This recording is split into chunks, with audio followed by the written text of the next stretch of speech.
Misteri yang berumur 47 tahun yang berlaku di Cameron Highland tidak dapat diselesaikan sehingga kini. Banyak teori konspirasi telah dikemukakan, walau bagaimanapun tidak dapat dikesan apakah yang telah berlaku kepada mangsa yang terlibat dan sebenarnya apa yang berlaku. Siapakah mangsanya? Jom kita menyaksikan video ni. So, mangsa yang terlibat dalam kes ni ialah seorang hartawan yang dikenali sebagai Thompson, and beliau merupakan seorang ahli perniagaan yang mengusahakan yang menjalankan perniagaan sutera di Thailand, dan pada masa itu beliau dikenali sebagai Raja Sutera Thailand oleh kerana kualiti sutera yang dihasilkan di kilang beliau begitu baik kualitinya sehingga beliau dikenali sebagai Raja Sutera Thailand. Dan pada suatu hari, Thompson dan rakan-rakannya bercadang dan bertolak ke Cameron Highland untuk datang bercuti selama 4 hari di salah satu villa di Cameron Highland, dan beliau memilih Cameron Highland oleh kerana beliau merupakan seorang warga negara Amerika Syarikat dan tentunya beliau merindui suasana dan cuaca sejuk seperti di Amerika Syarikat, dan beliau memilih tempatnya di Cameron Highland oleh kerana mempunyai cuaca yang begitu sejuk pada masa itu. Dan kes ni berlaku pada 26 Mac 1967, and sehingga kini jasad beliau, iaitu jasad Thompson, tidak dapat ditemui walaupun banyak orang terlibat dalam SAR ataupun Search and Rescue ni. And selepas 7 tahun, kes ni telah diklasifikasikan sebagai Thompson telah meninggal dunia. Dan pada hari sebelum hari kejadian Thompson hilang, beliau dan rakan-rakan telah mengeksploitasi Cameron Highland dengan pergi trekking ke pergi trekking ke hutan-hutan dan telah berkelak di salah sebuah gunung yang berdekatan, iaitu Gunung Berincang. Dan pada hari kehilangannya, iaitu pada hari ketiga, sebalik saja rakan-rakan Thompson balik dari gereja, mereka menikmati makanan tengah hari, dan selepas itu Thompson mengambil keputusan untuk pergi berjalan-jalan di hutan yang agak tebal tu, dan hutan tu taklah jauh sangat, sebelah aja dari tempat penginapan beliau. Dan sebelum beliau bergerak untuk berjalan di hutan yang tebal tu, beliau telah memberitahu kepada rakan beliau, salah seorang rakan beliau lah, dan beliau telah beredar bersorangan untuk berjalan di hutan yang agak tebal tu. Dan selepas pukul 7 petang tu dah agak gelap dah dekat malam dah, and rakan Thompson perasan bahawa Thompson belum lagi balik ke rumahnya, dan tanpa melengahkan masa, rakan-rakan Thompson telah mengambil keputusan untuk pergi membuat laporan polis. Dan pada pukul 7 malam tu, mereka telah pergi ke balai polis Tanah Rata untuk membuat laporan polis. Dan dalam beberapa minit saja selepas selesainya laporan polis, pihak polis dan pihak berkuasa telah bertindak secara agak cepatlah pada masa itu untuk melancarkan Search and Rescue Mission ni, SAR ni. Dan pada SAR ni, beberapa pihak berkuasa telah berganding bahu. Yang pertama ialah pihak polis, yang kedua ialah orang asli, yang ketiga orang dekat situlah, orang hometown tu, and then yang keempat juga telah disertai oleh askar British yang ada di Cameron Highland tu lah. Dan pasukan SAR tu telah disertai kira-kira 300 anggota, namun mereka gagal menemui apa yang telah berlaku kepada Thompson, dan gagal menemui Thompson lah. Dan selain itu, Thompson ni merupakan, macam saya kata tadi, Thompson merupakan seorang ahli perniagaan dan juga seorang warga negara Amerika Syarikat. Oleh itu, sebuah helikopter milik tentera Amerika Syarikat pun telah turut menyertai SAR ni. Dan selepas sebulan SAR ni dijalankan, pihak pengurusan syarikat Thomson tu, iaitu macam saya kata, Thomson merupakan seorang ahli perniagaan di mana beliau mengusahakan kilang sutera di Thailand, dan pengurusan syarikat beliau telah menawarkan sebanyak $25,000 pada 1997 kepada sesiapa yang menjumpai beliau. Dan selepas tawaran inilah berlakunya di mana banyak pihak swasta, pihak persendirian telah apa nak kata, telah menyertai operasi ini, dan juga banyak ahli bomo dari pelbagai lapisan masyarakat telah menyertai operasi ini. Walaupun banyak bomo telah menyertai operasi ini, sehingga kini tidak dapat ditemui apa yang telah berlaku kepada Thomson.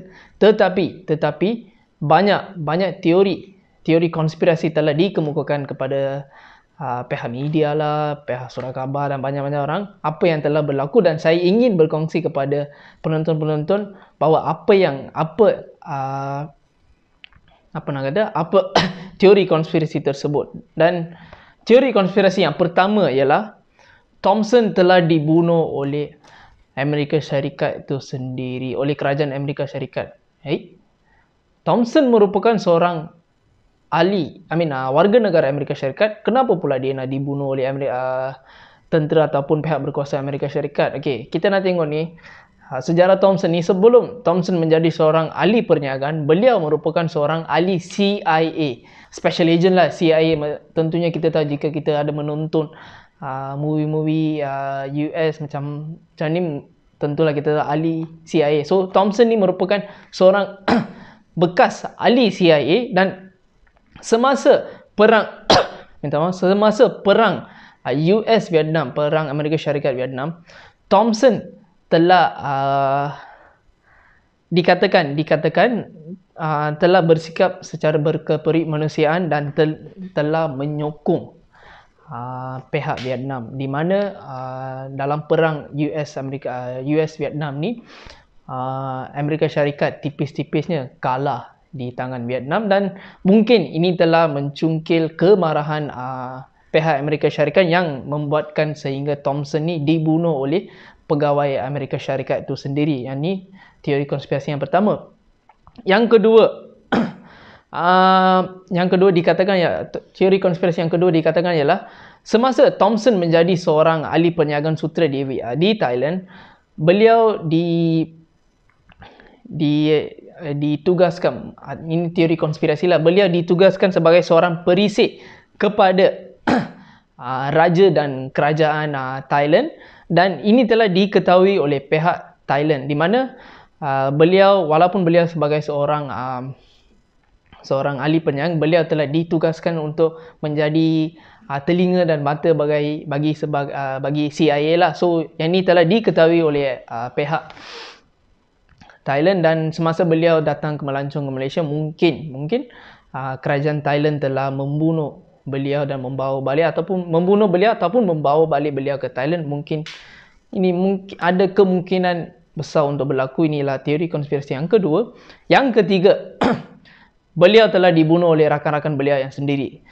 Macam kita ni, Thomson merupakan seorang yang agak kaya, dan mungkin beliau telah dibunuh oleh rakan-rakan ataupun rakan-rakan sendiri ataupun kawan-kawan perniagaan beliau lah, share partners beliau. Tetapi jika ini berlaku, yang mana beliau dibunuh oleh rakan sendiri, tak mungkin mereka ditangkap, oleh kerana selepas membuat laporan bahawa Thomson telah hilang, pihak berkuasa pada masa itu telah bertindak agak pantas dan telah memulakan operasi SAR. Dan jikalau beliau Thomson dibunuh oleh rakan-rakan sendiri, mungkin pihak polis ataupun pihak British ataupun pihak Amerika Syarikat mungkin dapat mengesan bahawa beliau telah dibunuh. Dan bagi kerajaan Amerika Syarikat, mana-mana kerajaan lah, bukannya satu benda yang agak mudah jikalau warga negara mereka dibunuh di tanah air orang lain. So jikalau beliau dibunuh oleh rakan-rakan sendiri, tak mungkin mereka telah melepas dari cengkaman pihak berkuasa. Yang ni teori konspirasi yang ketiga. Dan teori konspirasi yang keempat ialah beliau telah betul-betul terperangkap di hutan yang tebal tersebab masa itu iaitu pada 1967 unit K9 iaitu unit anjing polis PDRM belum dilancarkan ataupun belum ditubuhkan kerana unit K9 di Malaysia ditubuhkan pada tahun 1968 dan jikalau sebab yang ni antara 67 dan 68 tak lama dalam setahun. Walaupun unit K9 digunakan bagaimana jasad beliau ni tidak dapat ditemui oleh unit K9 dan mana kita tahu adakah pihak berkuasa ada guna unit K9 selepas tahun kehilangan Thompson, kita tak pasti. Tapi pada tahun kehilangan beliau ni iaitu 1967 unit K9 PDRM belum ditubuhkan. Dan teori konspirasi yang terakhir ni mungkin agak interesting lah. Agak pendek tapi agak interesting, iaitu beliau telah masuk ke dunia orang bunian dan tidak dapat mencari jalan keluarnya. Dan yang inilah 5 teori konspirasi yang telah dikemukakan oleh ahli-ahli polis, ahli-ahli search and rescue, perisi macam itulah. So selepas dengar teori konspirasi ni, apakah pendapat anda dan apakah anda rasa telah berlaku kepada Thompson? Tolong kongsikan apakah pendapat anda di ruang komen di bawah, dan kalau boleh tolong kongsikan video ini dengan rakan-rakan anda yang suka cerita-cerita misteri ini. Dan ini merupakan video saya yang keempat dalam bahasa Malaysia. Jikalau ada apa-apa kekurangan, tolonglah komen di bawah. Saya akan cuba memperbaiki diri saya. Dan jika anda ingin menyampaikan topik-topik lain dalam bahasa Malaysia, juga sila nyatakan di ruang komen dan apakah anda rasa mengenai video ini dan juga penyampaian saya. So tolong cakap dalam ruang komen ni. So untuk video ni itu je, sebuah kisah misteri Thompson yang berumur 47 tahun ni tidak dapat diselesaikan sehingga kini. So untuk video ni itu je. Terima kasih untuk menonton video ni. Sekian, terima kasih.